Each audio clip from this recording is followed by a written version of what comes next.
VD. Satheesan മന്ത്രിസഭയിലെ നിലവിലെ super star ആരെന്ന് ചോദിച്ചാൽ അതിന് ഒരു ഉത്തരമേ ഉള്ളൂ. ആഭ്യന്തരമന്ത്രി രമേശ് ചെന്നിത്തല. മന്ത്രിയായി ചുമതല ഏറ്റെടുത്തതു മുതൽ ആക്ഷൻ മോഡിലാണ് ചെന്നിത്തല. മുൻപ് 2014 ഉമ്മൻചാണ്ടി മന്ത്രിസഭയിൽ കുറച്ചുകാലം ആഭ്യന്തരമന്ത്രിയായിരുന്നപ്പോൾ താൻ ആരെന്ന കേരള ജനതയ്ക്ക് കാണിച്ചു കൊടുത്തിട്ടുണ്ട് ആർ.സി. ബ്ലേഡ് മാഫിയകളെ തുടച്ചു നീക്കിയ ഓപ്പറേഷൻ കുബേര ഏറെ കയ്യടി നേടിയ നീക്കമായിരുന്നു. കൂടാതെ ഗുണ്ടകളെയും നിലയ്ക്ക് നിർത്തി. അന്ന് നിർത്തിയിടത്ത് നിന്ന് കൂടുതൽ ശക്തിയോടെ 10 വർഷത്തിന് ശേഷം ചെന്നിത്തല തുടങ്ങിയിരിക്കുകയാണ്. അധികാരമേറ്റതിനു പിന്നാലെ നിർണായകമായ പല കേസുകളിലും ഇടപെടൽ നടത്തി CPM-നെ ചക്രശ്വാസം വലിപ്പിക്കുകയാണ്. നവകേരള സദസ്സിനിടെ യൂത്ത് കോൺഗ്രസ് പ്രവർത്തകരെ മർദ്ദിച്ച കേസിൽ SP ഷൗക്കത്ത് അലിയുടെ നേതൃത്വത്തിലുള്ള SIT-യുടെ പുനരന്വേഷണം നടക്കുകയാണ്. അത് പല ഉന്നതരെയും കുടുക്കുമെന്ന കാര്യത്തിൽ സംശയമില്ല. കഴിഞ്ഞ ദിവസം കാഫിർ സ്ക്രീൻഷോട്ട് കേസിലും ചെന്നിത്തല സുപ്രധാന നീക്കം നടത്തുന്നത് കേരളം കണ്ടു.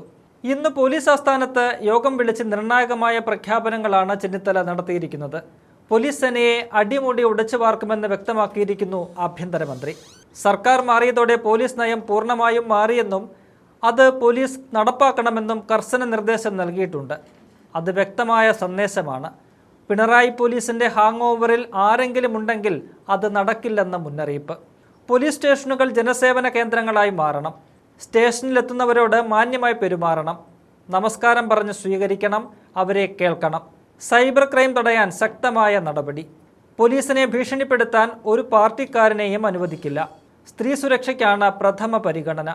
സ്ത്രീകൾക്കും കുട്ടികൾക്കുമെതിരായ അക്രമങ്ങൾ വെച്ചു പൊറുപ്പിക്കില്ലെന്നും ചെന്നിത്തല വ്യക്തമാക്കിയിട്ടുണ്ട്. സാമൂഹിക മാധ്യമങ്ങളിലൂടെയുള്ള ആക്രമണവും അധിക്ഷേപവും എല്ലാം ഇതിൽപ്പെടും. ഇക്കൂട്ടരൊക്കെ ഇനി ശരിക്കും വിയർക്കുമെന്ന കാര്യത്തിൽ സംശയം വേണ്ട. ഏറ്റവും പ്രധാനമായി ഇന്ന് കേരളക്കരയെ ഒന്നാകെ നശിപ്പിച്ചുകൊണ്ടിരിക്കുന്ന ലഹരി മാഫിയകളെ തുടച്ചു നീക്കുമെന്ന് പ്രതിജ്ഞ ചെയ്തിരിക്കുകയാണ് ചെന്നിത്തല. ഇതിനായി operation Toofan the narco hunt എന്ന പദ്ധതി ജൂൺ 1 മുതൽ ആരംഭിക്കും. ലഹരി മാഫിയയുടെ വേരിറക്കുമെന്നാണ് ആഭ്യന്തരമന്ത്രി പറഞ്ഞിരിക്കുന്നത്. ഓപ്പറേഷൻ കുബേര 2ാം ഘട്ടം തുടങ്ങുമെന്ന് നേരത്തെ തന്നെ വ്യക്തമാക്കിയിട്ടുമുണ്ട്.